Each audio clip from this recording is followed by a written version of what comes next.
Welcome to the Oldhombre podcast with your host, Mense, and Andrew, good evening, everybody. good evening, and welcome to the 15th 15th episode. episode. And as always, that merits a cheer.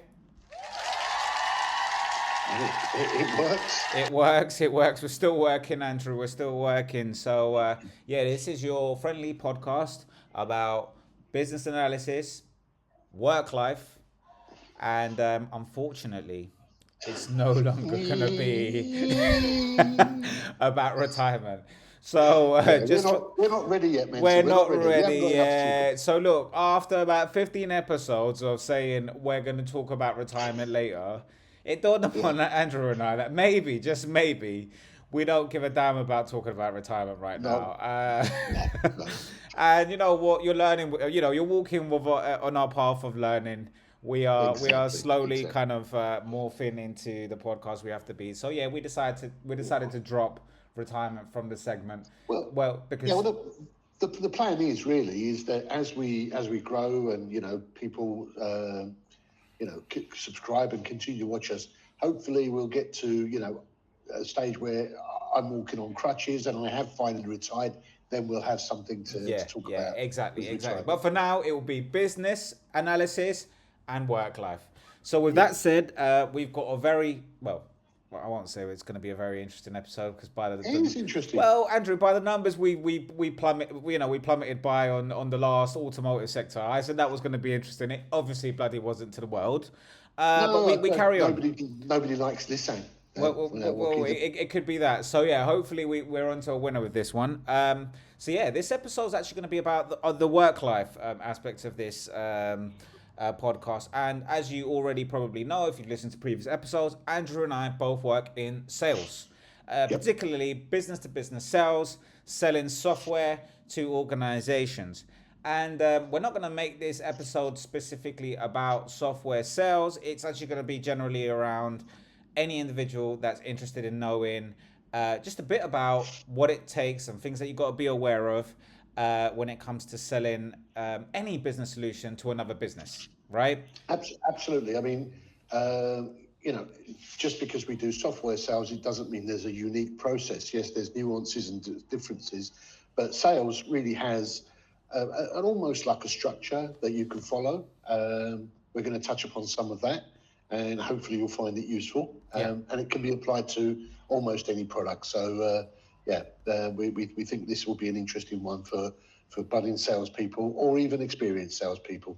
Exactly. So, what's the subject? Three landmines to avoid in sales. Okay, so why did we pick this? Um, Usually when it comes to like solution selling or business to business selling, you usually go up the ranks cold calling, right? So you're doing a lot of what we would call either business development or sales development, depending on kind of where you're at. And all it is really getting marketing data or finding leads and establishing some form of interest with a prospect or a potential client, right? And you end up Yep. doing all of this, and then if you're good at it and you show the tenacity that's needed to really survive in that area, the idea is then you get graduated into sales. But you might be thrown into the deep end of like all sorts of different types of training because every company will have its training, but there's a few things that they won't tell you in the first part of your sales training, and you kind of just stumble upon these learnings as you go along in the job. So we're trying to kind of speed up that process and give you what Andrew and I believe are things that we wish we knew before we took up sales as a career. So Yeah. the Yeah. three landmines we'll focus on what we will focus on will be pricing, Yep. competitive analysis, and we'll explain what that means. Sorry. And the third one is, oh God, what is the third one? Pricing, competition, and buying process or buying signals. Sorry, should we say, right? Yeah, it's Buying buying buying signals. Yeah. signals, right? So these are three things that we think that when you get into the job, you kind of have to get your heart broken a little bit to find out that this is the reality, right? So let's Yeah. start. Yeah. So Andrew, yeah. Before I start going into the slides, anything you might want to add to that? Yeah. Just no. Absolutely right. I think when I moved from sort of product sales to solution selling, etc., There was none of this. Made aware of the reality of some of the things that you come across. Pricing, you're always going to come across that, and it's how do you handle it? Do you just go in and say this is a price, etc., and how you handle the process of moving through those stages. I think it's interesting that out of all of the different sales methodologies that both you and I have done, Nancy, I don't think that any of them, like you say, have really touched upon these. No. I mean, they'll tell you what to look out for, but they won't tell you the nuances. So hopefully this is going to be complimentary. Right. So let's start off with the first one, pricing. Okay. Yeah. So in fact, before I go into the actual meat and bones of it, right? You're having your first conversation with a customer, right? And we're all guilty of it as consumers. We go in, I don't know, just for the sake of this exercise, we're selling, what product would we be selling, Andrew? Cars. Software? Cars. You can do a car. But, yeah. So just to kind of make it a little bit more agnostic, right? So pretend we're going into a store, right? And we've got our heart set on a particular car, and we think we know everything, right? So what we're really itching for is what's the price going to be? How far down can we get it, right? And in most cases, when you walk into a showroom, you kind of want to have a look around, right? You kind of want to have a look around, and you want to be guided a little bit, but we tend to want to rush into that pricing thing because we're all economically conscious, right? It's just so, a lot of us as consumers think that price is we have a rough idea of how much we can spend, right? Yep. But we don't necessarily focus on what we're getting for that spend, if that makes sense, right?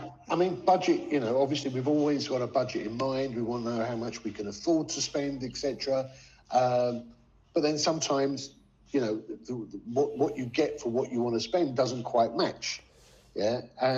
So it's a matter of education as well, and that's what a salesman's job is. Part of that is education. Right, and there's nothing more annoying as a consumer when you ask for a price and they don't give it to you straight away, and you ask loads of questions. But we're going to explain why you shouldn't feel pressured into giving a price in, and some form of tricks, or not tricks, but a narrative that you can educate the customer with to help them understand why sometimes giving a price makes no sense whatsoever, right?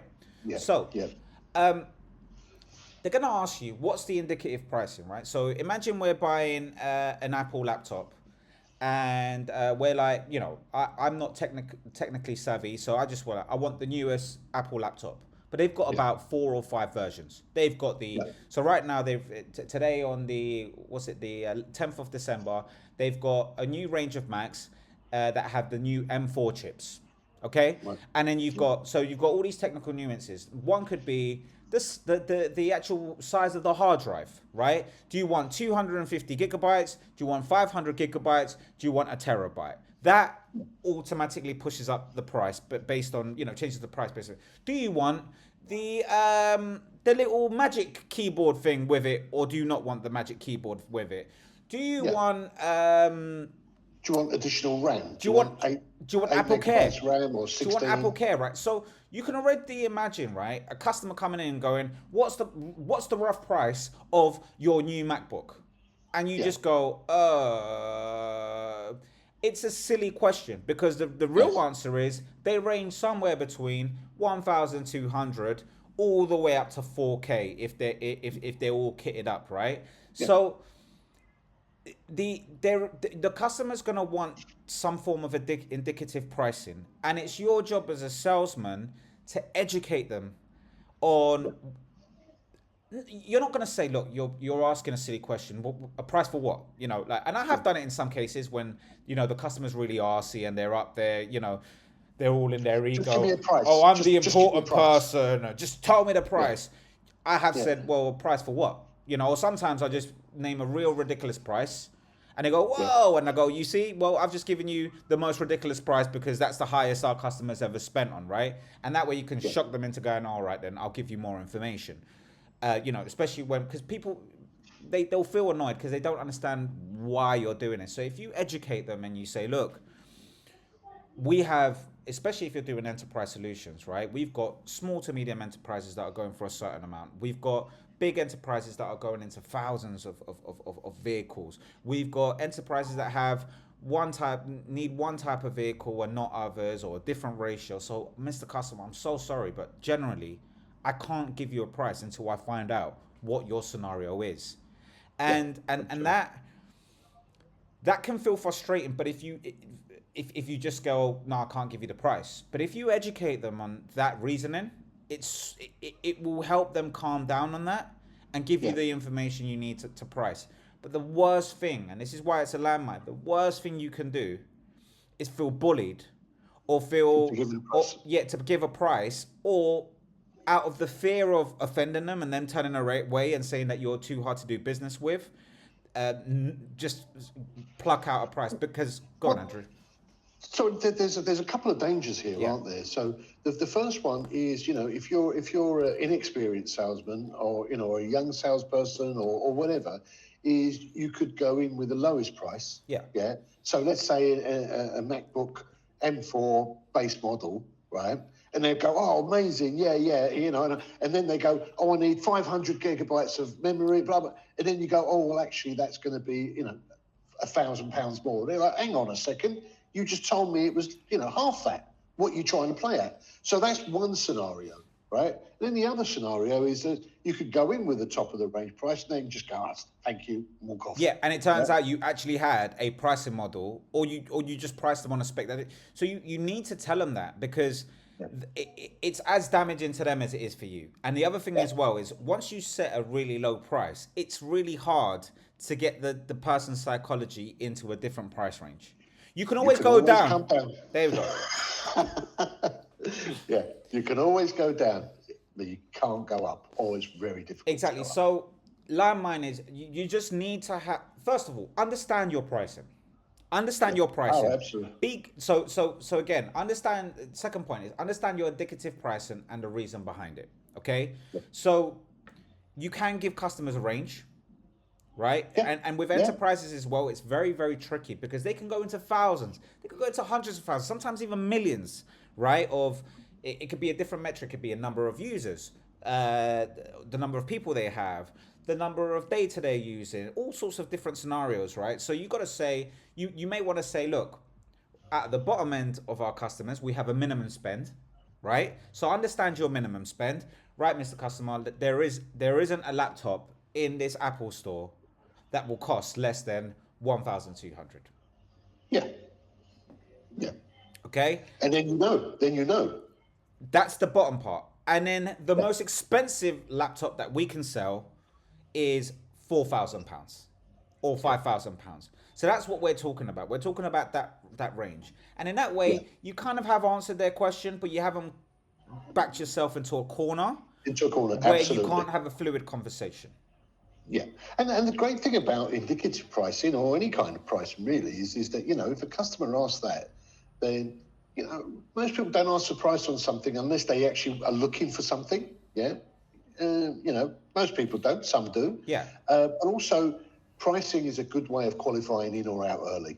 If you give them that range and they go, "Ugh," yeah, to both, then Then we're in the wrong place. Exactly, right? Yeah, And also, the third point is something else that you need to understand, especially when you're going into the role. And some people, honestly, I'm sure, some people have been in the game for 8 years, 10 years, 15 years, and they still don't know how to do this, right? Timing of when you discuss pricing Yeah. is very important. absolutely. I would say, don't go, like, if someone comes up and goes, "What's your price?" Don't entertain it. And I know it's No, gonna entertain. I know it's gonna really, really contradict what Andrew has just said, yeah. But that is usually when someone does have a need, or they're trying to solve a problem, they will never get offended by you pushing them back, right? yeah, To say, look, I just need a bit more information in order to yeah, give you a price. And it's not because I'm trying to, shaft you. It's generally, these are our ranges, and I just want to make sure I give you the right information. yeah, A yeah, customer that truly wants to buy yeah, and has a need will never be 100% of the deals that I've closed in my life, right, have been with customers that are willing to give me information on their context to help me Yeah. do my job properly. Yeah, I mean, you've got the other, well, you call them tire kickers, the give me a price merchants. Uh, you know what? They have to go out and get three prices. It's part of their buying process. They've already made their mind up, Mincy. They know where they're buying from. They just have to go and put another three prices on a bit of paper. Exactly. Yeah. Exactly. So, you know, understanding the timing of it as well. You've got to understand what the baseline of information that you need in order to give that, right? And the other thing as well is if you can avoid giving the price under pressure, that's also very important, right?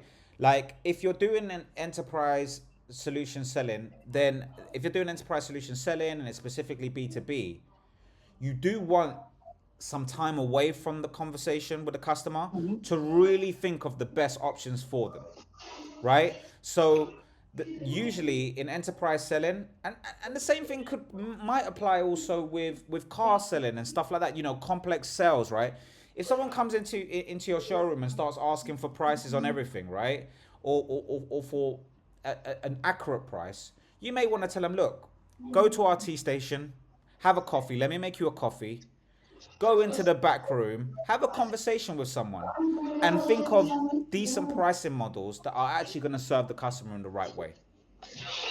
Yeah, So, but what you need to try and do, and it's not always possible, especially at the beginning of the calls or the beginning of the meetings, is try understand the problem that they're trying to solve. And I know everybody says this, right? But also try and put a monetary value on that problem, because if you can do that, then you can also, warrant or justify is the wrong word, but warrant the expenditure they're going to, do in order to solve that problem. If they've got a problem which is worth £100,000 a year to them, and you're giving an indicative price of 20,000, well, it just it just makes sense, doesn't it? right. So, But so I'll give you an example, right? Going back to our MacBook scenario, right?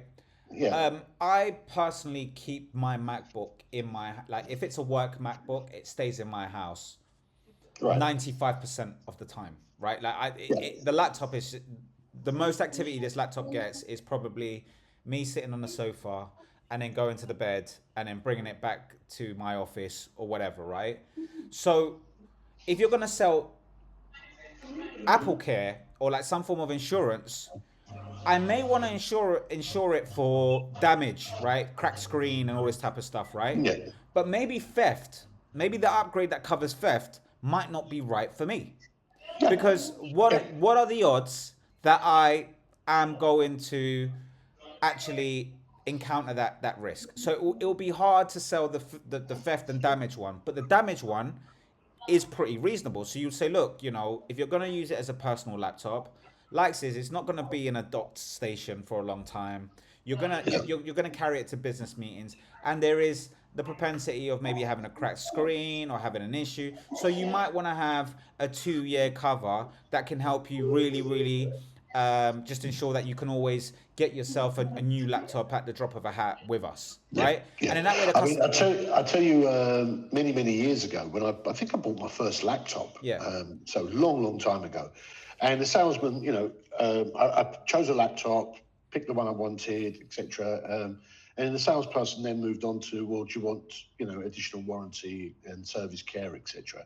And I went, nah, you're all right. And he went, are you sure? I said, yeah, yeah. He goes, so what do you use it for? And I explained. And he goes, so you take notes when you're having meetings and all that? Yeah. He goes, do you know how many people put their pen on the keyboard and then shut the screen? right, And I right. thought, you know what? I do that a lot. And I bought it. Exactly, Bought it. exactly. But then you also want to have that that honest conversation and be like, look, but actually, do you own your own home? Yeah, I own my own home. Do you have insurance that covers Yeah. things outside of the house? Yeah. So actually, to be honest, you're probably covered with theft cover via your home insurance, but the actual upkeep of the laptop it may just warrant you less hassle. Sorry, it will warrant it because it will be less hassle where you could just drop it in Yeah, and have the problem solved within 24 hours. You know, yeah, so I think that honest conversation is super important, and that's why you need to tactically present your indicative pricing based on the customer scenario, and that's what Andrew's saying. It's not that you're pushing back because you want to be a hard ass and give them the most no, expensive price. no, You genuinely want to give them the best value proposition from a sales perspective. And the last thing is just be confident with your indicative pricing as well. Once it's out there, don't be like £1,000, 400. Like you, you gotta really own the pricing and just be like, yeah, that's what people spend. That's the value that our customers get. And I thought yeah, this through, and this is why I'm presenting it because it's worth that amount. And if you don't have confidence in your indicative pricing, that means you're probably offering the wrong price. yeah. And I do this a lot. Yeah, I used to do it. I sort of kick myself every time I do it. Don't justify it once you've given that No. price. You've already justified it. Yeah. You've already identified the issue. You've tried to put a value on the issue. Don't say it's £1,000. Oh, and you know what? It's because we do this and we do that. You've already justified it. Yeah. No Just give need it. to. Just give it. It's £1,000. Stop talking. Yeah, exactly. Because ultimately, do we do that when we go to buy food? Do we do that No. when we go, when we think about the Maslow hierarchy of needs and we think about water, commodities, all this type of stuff, we need it. It doesn't need Yeah. justification. The water's a pound, you're thirsty, buy it. Like, Yeah. and, and that's, and I know it's not exactly the same, but when you've done all of these other, thinking points when it comes to presenting your indicative pricing, like Andrew said, you've justified it, just give it. Give it with Yeah. confidence. Yep. Yeah. Right? Yeah. So yeah, I don't Because know. don't forget, further down the line, there's going to be, many opportunities for them to try and knock you down. Exactly. And perhaps we could do that because you've got more experience on that. Is that as much as there is sales training, there is buying training. Yeah, Absolutely, yeah, absolutely. There are a lot of procurement teams go on procurement courses and they yeah, know every trick on the trade. There's a yeah, reason why they come to you at the end of the quarter. There's a reason why they come to you in the most desperate time. There's a reason why they ignore your emails, right? These are all buy-in tactics. They get you on the edge of your seat so that you can really pull your pants down to the bare, from an inch from the ground, right? And you've got to, this is why understanding your indicative pricing, understanding how much it costs to run your product, what the margins are, what what the normal models are, and what other customers spend. That's where you draw your confidence from. And thank you for yeah, highlighting that, Andrew.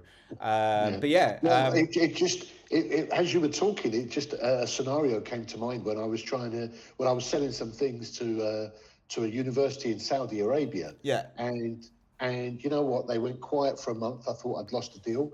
And Menzi, believe it or not, on Christmas morning, I got an email, can we talk? And it was the procurement department. I've got the order number here, but your price doesn't quite fit my budget. I need this. Can you do it? You can have the order today. And the guy played me. But you know what? As you said earlier, you can always come down, you can't go up. So another exactly. part of indicative pricing is, make sure that you've got room if you need to. Right, and I've actually got a very, very funny. Well, it's not that funny, but I'm going to tell it anyway because why not? Okay. It's our podcast, and we've all 10 listeners are going to have to bear with it. Exactly. Right. So Andrew and 10. I, We got to 10. yeah, Andrew and I had a very, very funny negotiation meeting because we worked together in our last, we worked together not too long ago, and we had it was what was meant to be a £6 million contract, right, Andrew? Okay, so Andrew is, as you could tell, he's the nicer of both of us, right? He has the patience of a saint, right? And I'm, if this podcast were to be The Godfather, he would be Don Corleone and I would be Sonny. Do you know Sonny, the guy that gets shot like Yeah, yeah. 10 minutes after like The Godfather stops being The Godfather? Yeah. Yeah, that I'm Sonny in it, right? But it just to give you an understanding of it, right? So it's a £6 million deal. when they were trying to get us to kind of spec the deal, they dangled this £6 million price. And then they got us to the top boss, right? And the VP of this and that and da da da da da, right? And somehow this Wally, he must have looked at me and gone, yeah, what a Wally. You know what? Yeah. Wait, hold on. Let me. What do you think I am, mate? Yeah. Some sort of Wally. He saw me as a top Wally, right? And he said, he's young, he's gonna be nervous. This is probably the first time he's ever spoken to a VP in his life. I'm gonna pull his pants down to the bare, So this guy went from a £6 million. Hang on. You didn't do the thing, where he just sort of sat back. Yeah. And did this, Exactly, right. So Andrew was in charge of ensuring that the relationship with this particular partner was A-okay.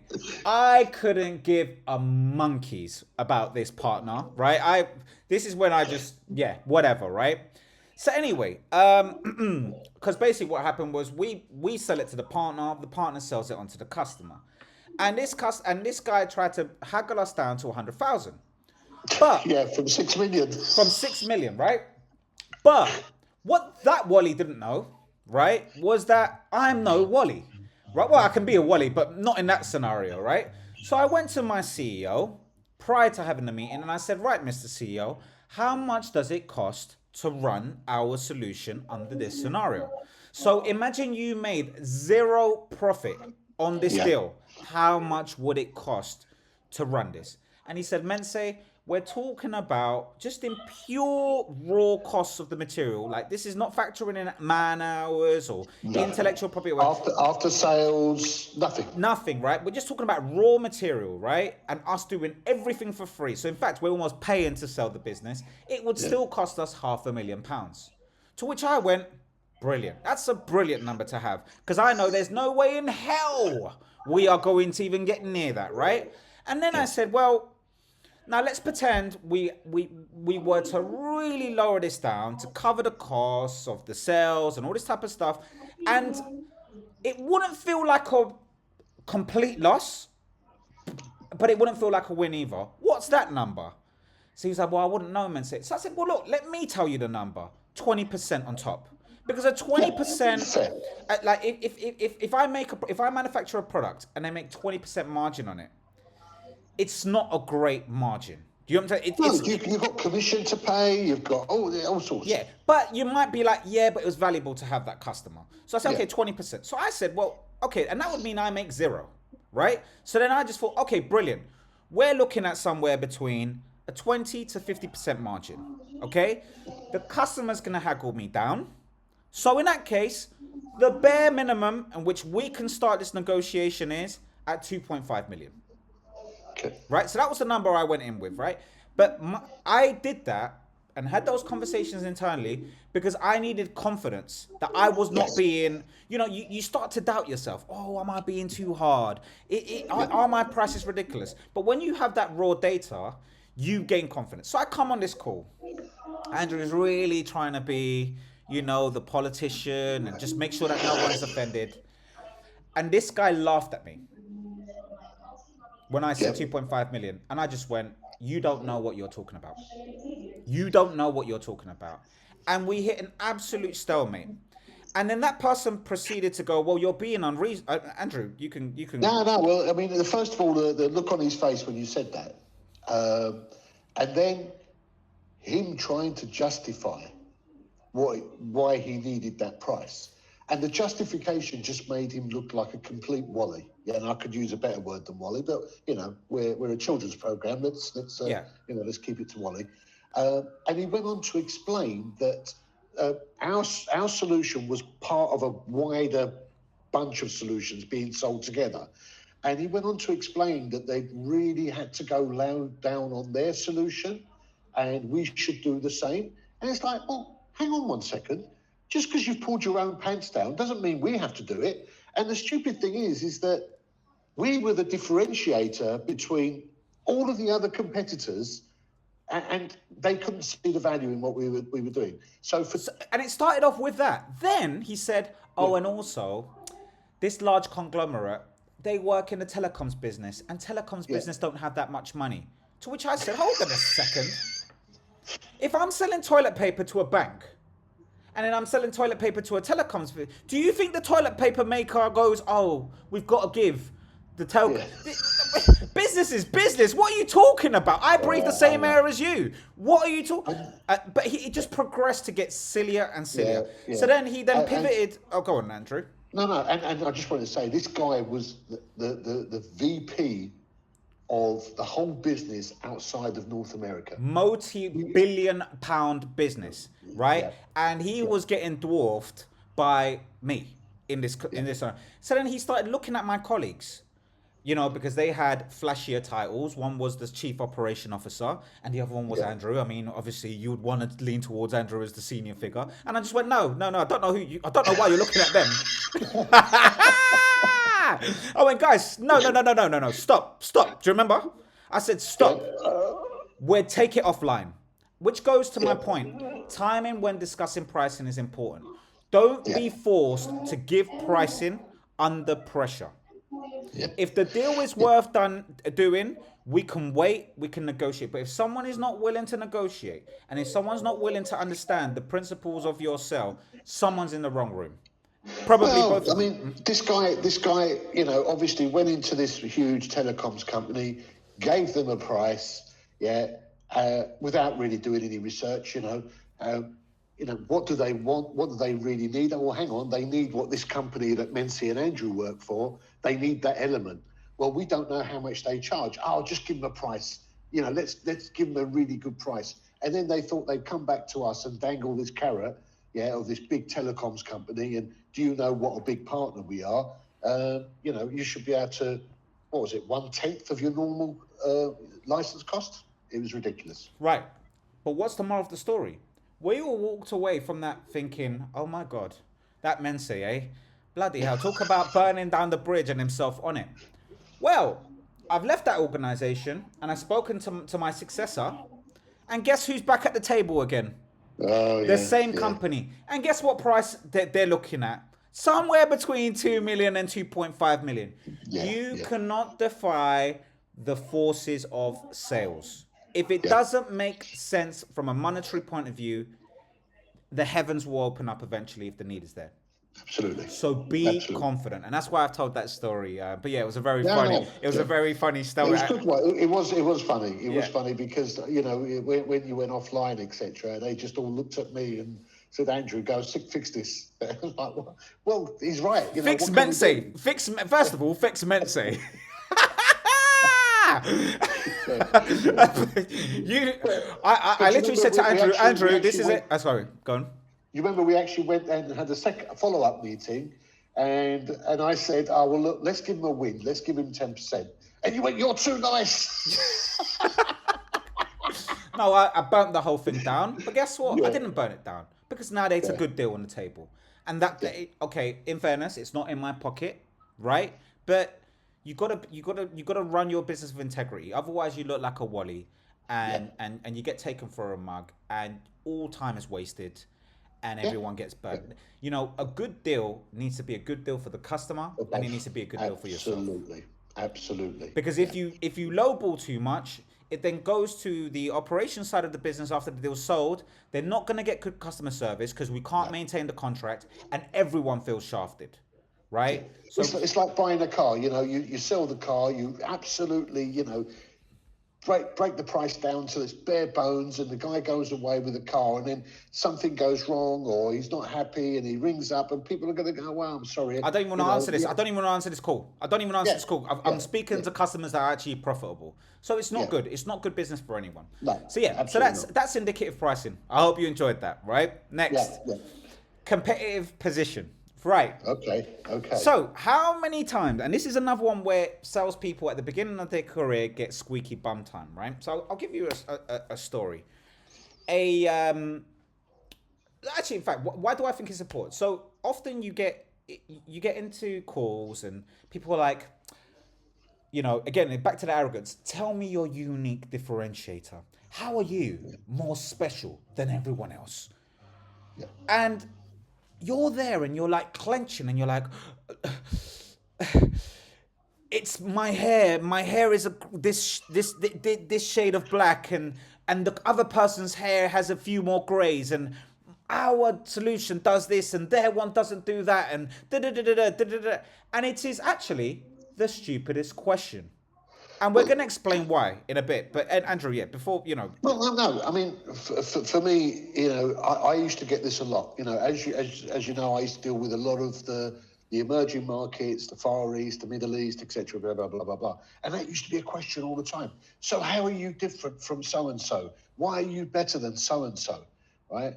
And I could say things like, yeah, well, we scan quicker, right? And then and then they could go, oh well, you know what? It doesn't really matter to us. quicker in what scenario? Quicker in what scenario? It's like asking, how is Usain Bolt different from Mo Farah? Yeah. And not given a context, right? Absolutely. So by the way, for those of you that aren't kind of aware of the Olympics, Usain Bolt I'm not sure if he still is, fastest runner in a 100-meter race. Mo Farah, UK athlete, does marathons, right? We're comparing a marathon runner to a sprinter. 100 meter. They both run, and we're being asked for, why one's better than the other.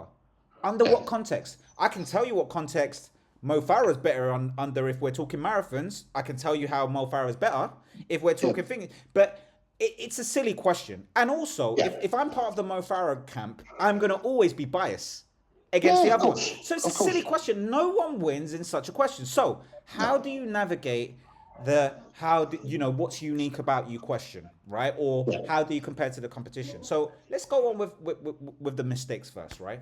Why is it a mistake to be cornered into talking about the competition? So number one, you're not an expert in your competition.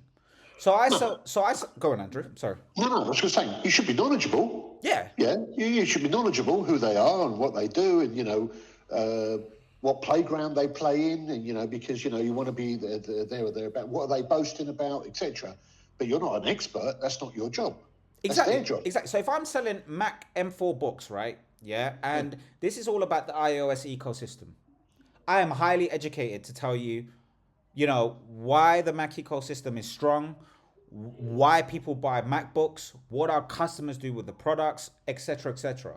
But then if they say, well, compare that to the Acer Windows laptop of blah, blah, blah, blah, blah.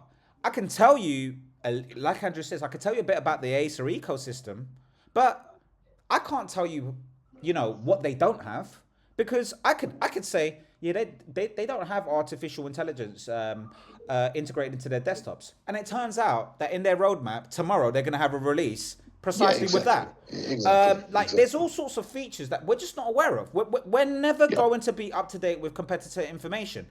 The customer is. So it's their job. In fact, Mr. Customer, you tell me how we're different from the competition. Absolutely. Great question. Because any decent customer, any serious customer would have researched you. Yeah. And would have researched your competition. Right. So don't answer that. But what you can do is the following. Showcase your expertise in your solution. So what you can say is, look, typically, Mr. Customer, I get people with Acer laptops coming into the iStore, looking at our MacBooks, because they're saying that they're going through this particular transition. They bought an iPhone, the missus uses an iPhone, they're finding that, they kind of want to be in the ecosystem now, or they want to have both laptops. So when they buy our laptop, these are the things that they say that they enjoy. So we pivot back to our solution and our strengths. Yeah, absolutely. And again, it's about, that earlier conversation we had is understanding their needs. Yeah. Again, don't say things like, well, our Ferrari does 0 to 60 in 3.8 seconds. Well, I live in central London. I'm barely go over 20 miles an hour. Well, you're actually jumping ahead to my last point. Sorry. But no. It's fine. I mean, we're exactly in the same So as you can tell, Andrew and I haven't practiced this segment, right? No, But it goes to show, right? We have two salespeople, one in his early 50s, one in his late 30s, right? And we're both saying around the same thing, right? The fact of the matter is, there's all sorts of context, just like the pricing, that matters in in competition. And you go in there like a Wally, folding under pressure, right? To be told to speak about a solution that's not yours is not a playground that you want to play in, right? yeah, So refrain from it and educate the customer and say just this, Mr. Customer, look, whilst we operate in the same space, I'm not qualified to tell you what they can and cannot do. But what I am qualified to tell you is my customer experiences, what my customers do with our solution, and where we're told by customers that we're really good. But I'm not going to comment on the competition, right? I can only comment on the experiences that our customers have had with our products and what we're trying to do in a unique, what we're trying to build as a unique differentiator in our space. yeah. I mean, this wasn't a sales meeting. A former colleague of ours went to a meeting with one of our competitors, and when the guy asked him, so what's different about where you are now, and he goes, oh well, we do X, Y, Z, and the guy said, no, you don't. Yeah, yeah, we do. No, you don't. You don't do it. Yeah, and so again, you're potentially falling down a black hole And the other thing, yeah, and you're right. And the other thing as well is, what if you say that competition can't do something and they can, and you lose absolute credibility? So just stick to your area of competency and draw confidence from that. Do not fold on price comparisons as well on solutions. Oh, their one's more expensive. Their one's don't do it. Don't do it. Yeah. Just stay away from it. I'm sure they have reasons for pricing in that, right? But these are our prices, and this is why our prices are the way they are. Precisely. And you know what? Another thing as well is the best product is not always the best, right? And this goes back to Andrew's context, right? So, and I'll tell you a story as well that happened to me just the other day. So, I live in East London, right? In a ex-social housing apartment, right? There's a high level of crime rate. Yeah, he was actually on location the other day. Well, I thought I was poor. It turns out that there's a market for these shitholes, right? But sorry for my story. Anyway, but sorry. the point is this, right? The Ferrari Enzo is known to be one of the best cars in the entire world. Yeah. And guess what? It would be the worst car for me. Why is it the worst car for me? Because you can't drive. I can't. Well, first of all, I can't drive. Second of all, where am I going to park it? Third element, I can't afford the insurance for it. I mean, there is a long list why the best car for me is not the best. So again, if you're up against a competitor that looks like they have all the bells and whistles and are amazing, and we're feeling dwarfed, sometimes even the bare bones and the solution or the product that you're selling isn't actually what the customer completely needs. Sometimes it's the customer service around it. Yeah. How many times you can probably look around you at all of the tech that you have around you, your phone, your laptop, your TV, etc., and just have a look at how often you use some of those functions, if at all. Exactly. And so like you say, just because it's the best on the market or considered because it does all of these great things, are all of these great things important to you or to your customer? Exactly. So again, back to a real life story, right? Less than a week ago, I'm about to do what we call a proof of concept with a customer, right? So it's basically a proof of concept is like a test drive in the automotive sector, right? Where we give our solution to a company and we say, right, implement it, test it out, do what you will. So before doing that, we were going through the requirements of what the customer needed, and one of them was a feature that we didn't do. Okay, and oh my god, so I'm always paired up with someone that's smart, a technical person, someone that knows the ins and outs and the engineering aspect of the product that I sell. And because they're techies, the minute that they saw something we couldn't do, they went, you know, they froze, right? Even though we could do 90% of it, they focused on the one thing we couldn't do. So then I said to the customer, look, you know, how much of a showstopper is this? Oh, it's a big showstopper. You know, if there's something out there in the market that that can do what you're doing plus that, well, we would have to go with that one, right? Okay, interesting. Well, I said, look, let's try it out, right? And it's something that we will explore further down the thing as it becomes a reality. And it didn't even require to get to that point because guess what? 2 sentences later, someone else asked, so what's the size of your product? And we went, oh, the size of our product is X. And they went, oh, okay, that's just about the size, you know, the limits of the size of product that we can take on. To which I went, bingo.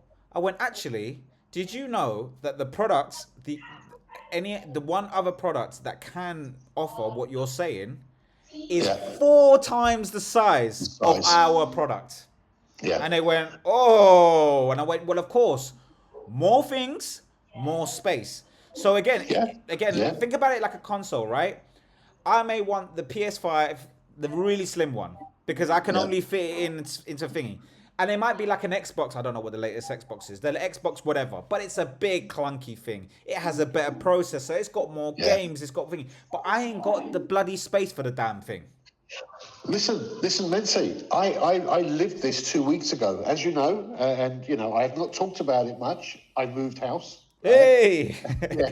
And the front room has a sort of a wall in the middle where the previous owners have built what they call a media wall or something along those lines. So, This is the type of money that Andrew's making. He buys houses with media sections in them. Yeah, well, if you saw it, it doesn't sound as posh as it is. Anyway, it's got a crevice in there for put your TV in, right? I've gone boom, boom, boom down to the store, right? Yeah, because I'm going to move the other TV into my office, right? The old TV.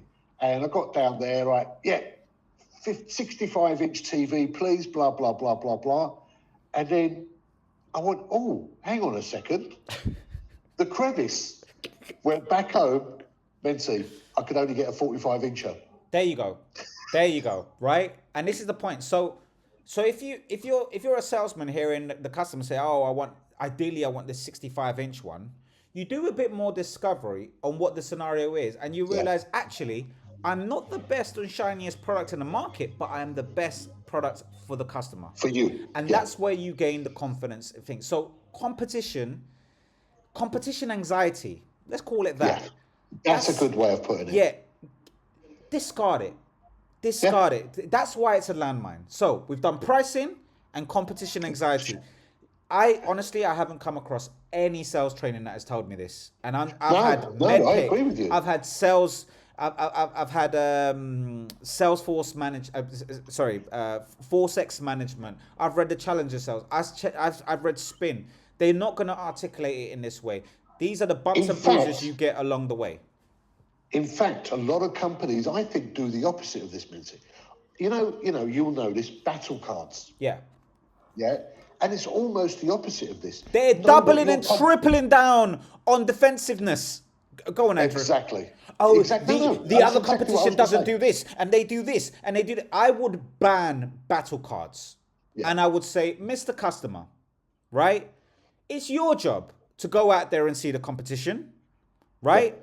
Or get yourself a partner, get yourself a broker or some sort that goes out and does all of this for you. Get a consultant. But even if I gave you the real answer, you're only going to go out there and verify it yourself. So what's the point? What's the point? But what I can do is speak to you about your situation and how my product aligns to your situation. And there is no competition until you decide there's competition. Yeah, absolutely. Yeah. Great way of summing that section up. All right, appreciate that, mate. I'm learning stuff here. well, I'm remembering stuff that I should know and I've forgotten about. Yeah, these are definitely 3 things you need to revisit at the beginning of any negotiation or any deal, because I'm only articulating them, Andrew, because genuinely I had someone come to me, the person was about half of the experience I had, right? And I, poor guy had done all these slides. He's like, Mensa, I'm panicking. I don't know. I've gone to my product manager. I've gone to my CEO. No one's been able to give me a good answer as to how we're different from our competitor. And I've just gone, Yep. well, there you go. You've just given the answer. You've went to the most educated people in this company, and they can't tell you. So what does that tell you? The customer doesn't know. We don't know. The competition themselves may not know. So this is something that it's irrelevant. yeah, irrelevant. it's irrelevant. Right. So next one, buying signals. Next and last, right? Buying signals. Okay. So this one's really close to my heart because it's actually a bugbear that I'm having right now at my current job. So you run a proof of concept, aka the test drive. You've told them the price. They've gone out and tested it and they've gone, this is banging. I'm definitely buying this. And you rush over to your manager and you go, we've got it. We've got it. We've done it. It's in the bag. It's in the bag. And you're doing a bit of this just before Christmas. Yeah? And I tell you what you're looking like. You're looking like this. What do you think I am, mate? Some sort of Wally. You're looking like the Wally of the week. Why? Because the customer disappears. Yeah. And you're like, I don't understand where I went wrong. What? And I tell you what the biggest landmine is thinking you know what a buying signal is. You will learn the buying signals as your heart is broken. And hopefully this segment's going to save you a load of heartbreak by fast forwarding all that. I'm getting all of my negative experiences and bestowing them upon you so that you don't have to go through them, right? Right. No, we thank you. Okay. So someone telling you they like your product means nothing. Yep. If I tell you how many Tinder swipes ended up in conversations and they told me that I was good looking and I was super funny, and then 2 days later, as I was trying to knock up the date, it was just an absolute ray of silence, mate. I'm talking about hundreds of bloody. I mean, by the way, it's not because I'm good looking. I mean, I'm talking hundreds over a space of like 7 or 8 years. Right? I don't get that many matches, right? I mean, I'm not single anymore, but you get the point, right? The point I'm trying. This is applicable to life, right? Just because someone likes your product doesn't mean they're gonna go for you, and this actually links to the last point. Absolutely. Of the competition piece, yeah, which is just because you're the best product doesn't mean you're going to get adopted, and this kind of seeps into this. You know, often you get one guy or two people that they like your product, they want your product in place, but they don't actually have any understanding of how to implement your product or get your product running within the company, Andrew. Or they don't have the buying power. Exactly.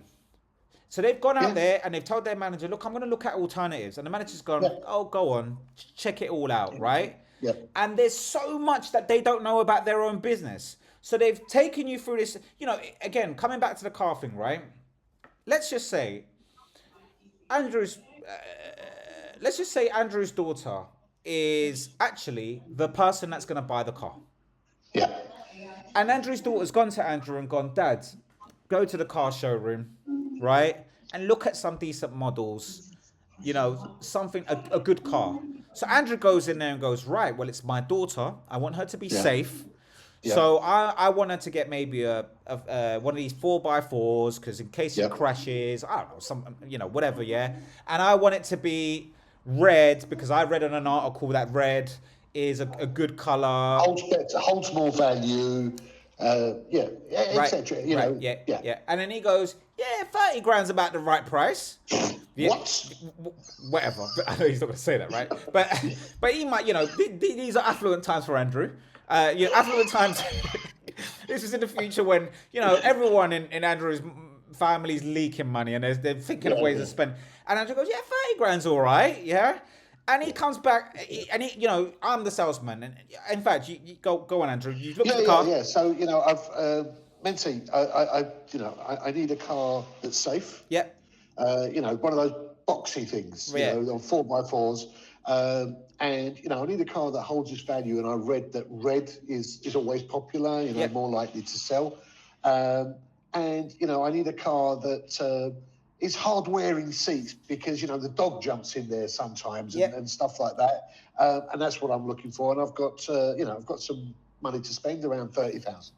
Perfect. Andrew, I've got this model. How does this look? Is this what you're looking for?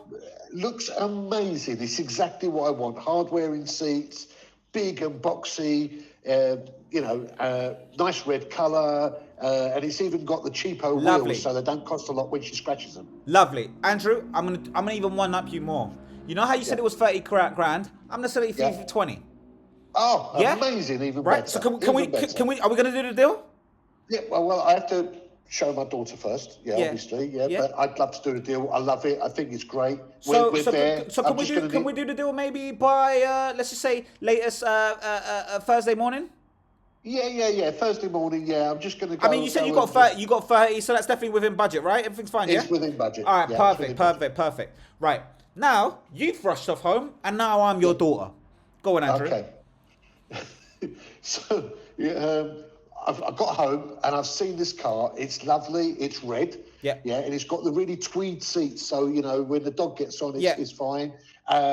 And also, where you curb the wheels a lot, I've bought the one not with alloys, but with plastic trim, so you can just switch and change them. And it's one of those boxy 4x4s, so you're going to be nice and safe. Dad, what the hell are you talking about? Yeah, why are you talking about a dog? Dad, I told you that, I mean, all right, fair enough, I didn't tell you, but I told you, this car's going to be for me to go to work. And I'm meant to be going to business meetings. Do you think I'm going to have the bloody dog in there? Dad, I'm only ever going to use this to drive from the house to the office and then back. Right, why the hell are you prescribing a 4x4? I need a cheap car that's low on petrol, and I can just get over the. How much is this thing going to cost to insure? Well, I don't know about the insurance, but he did do a deal, and he said it's 4x4. So I thought maybe the 4-wheel drive. But no, Dad, right. what the hell are you talking about? I'm not doing that. Dad, no, you're right. You're right. Okay, boom. So we stop the role play there. Do you get it? I tell you what, I think we're getting better at this role play as well. Well, I'm telling you exactly. But this is my point, right? Andrew's gone in there with. He's not lying. He's not lying. He wanted to buy that car. He thought the cash flow was there.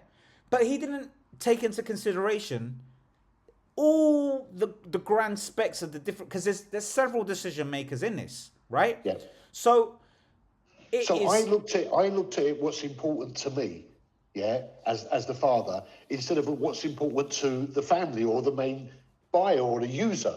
That's, Yeah, exactly. So, I love the product. Yeah. Loved it. It means FA. It means nothing. Yeah. It means nothing, right? So when you do a demo or when you do a trial or a test run and someone tells you they're going to buy, all it tells you is you might have one person that's going to champion your product. Yeah. That's it. No more than that. You're not putting it in a forecast and you're not going to get excited. So let's go into... What you should be doing, and I'm not sorry if I'm jumping the guns here, is you should be saying, how can I help you push this on to the rest of your team or to, whoever else may be interested? How can I help you to champion it internally? Right. I know you love it, but how can I help you to make others love it? So Andrew in this situation would be the coach or a potential champion. That's what we call him. Someone who's going to go there and advocate the product. We've only reached 20% of the sell. The next level, and what really is a buying signal, is when Andrew goes, right, I really like this product. The actual buyer is going to be my daughter, Mensai. Right? Menciena, sorry, yeah. And she's the one that's actually going to things. So what I'm going to do is I'm going to bring her to the showroom. And so as a salesman, I go, oh, so this isn't actually for you. It's for your daughter, but you're not paying for it. It's her. Yeah. Right. How about we get her back into the showroom and now we have to repeat the whole bloody process again. And don't be annoyed by that. No. Don't be annoyed by that. It's just part of the dance, right? Yeah. And you got to go in there and you got to re-qualify what Sophie needs. And then you... Sorry about that. What Menciena needs. And then you got to cross-reference Andrew's positivity with what she needs as well and mesh that together into energy that can drive you towards the sell. Yeah. So understanding the buying process. So then when she comes in, you then need to be like, right, do you have cash? how, if you were to ever buy a car, what process are you going to undergo? Like, Yeah. do you need financing? Do you need this? Do you need that? Roughly around when do you picture yourself having your first drive in this car? So many questions. Yeah. So understanding more about that process and the person giving you that information is actually the real buying signal. And what I could be saying is also like, I know you spoke to my dad and he said, I wanted hard seats for the dog. No, there's going to be no dog. I'd like to have some leather seats, and I don't want plastic wheels. I want alloy wheels. Yeah. And all of a sudden that 20 grand could be going back up to nearer to 30 because there's more expectation. Exactly. So, don't rush to, oh my God, they're going to buy. If anything, be skeptical, right? Yeah. But in getting more information in the buying process and other people involved, that's when you start getting closer to the money. Because sometimes people don't mind wasting their own time individually. So I'll give you a clue, right? I've had buyers that are so wary of tarnishing their brand that they start off by giving me a Gmail address.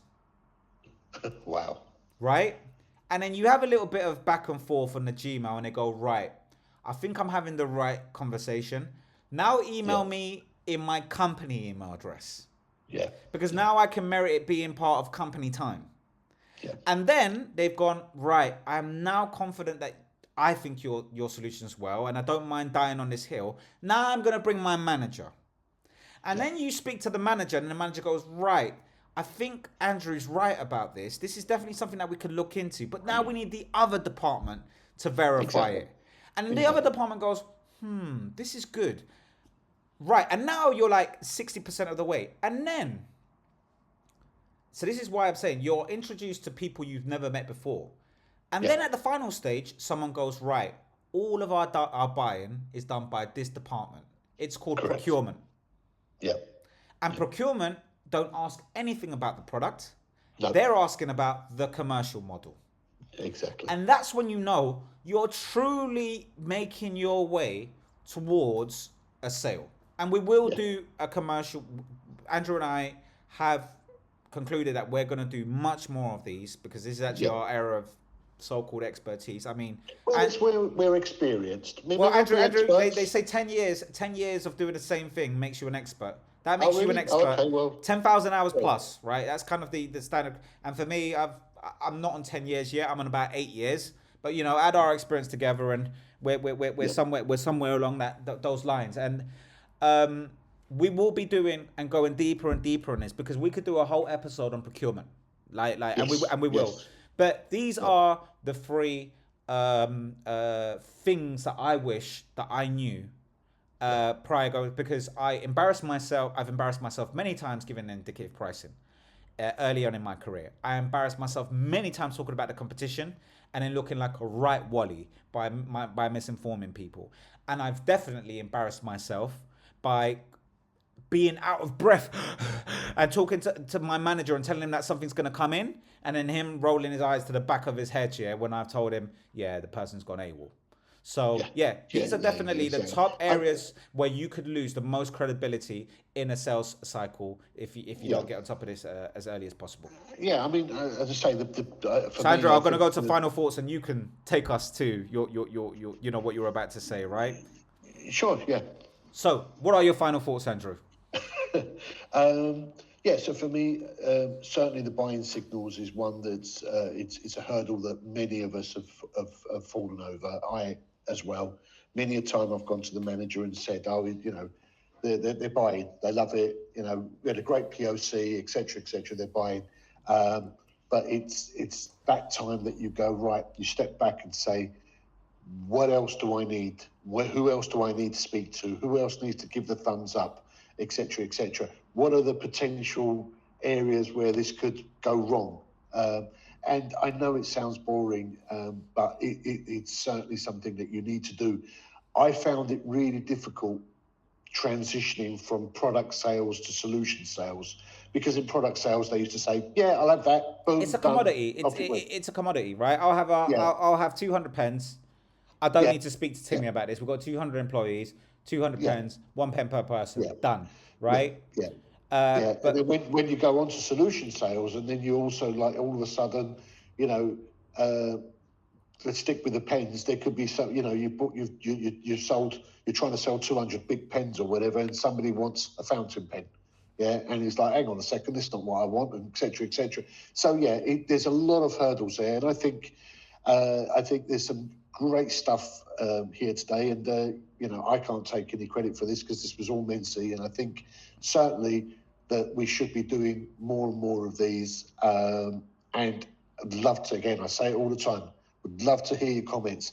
If we're talking out of our backsides, that's what you think, tell us. no. We're not talking out our backsides here. This is one where I'm not even gonna caveat it with it. This is life. This is it, guys. I'm telling you. Yeah, I would love to hear your Yeah. your If there's stories. anything that you can add to this, that's Yeah. probably the ask. But this is definitely not backside talk. I'll tell you that for free because I've lived this time and time and time again, and we'll continue to live it. And yeah. I hope you've enjoyed this episode. Please subscribe because we will be delivering more of this. And if you want us to do more of this, we're going to do it anyway. Tell us. All right, then. Well, we're going to leave you with our outro music, which which is also happens to be our intro music. All right. Thank you very much, everyone. Take care. See you next time. Bye-bye. Bye.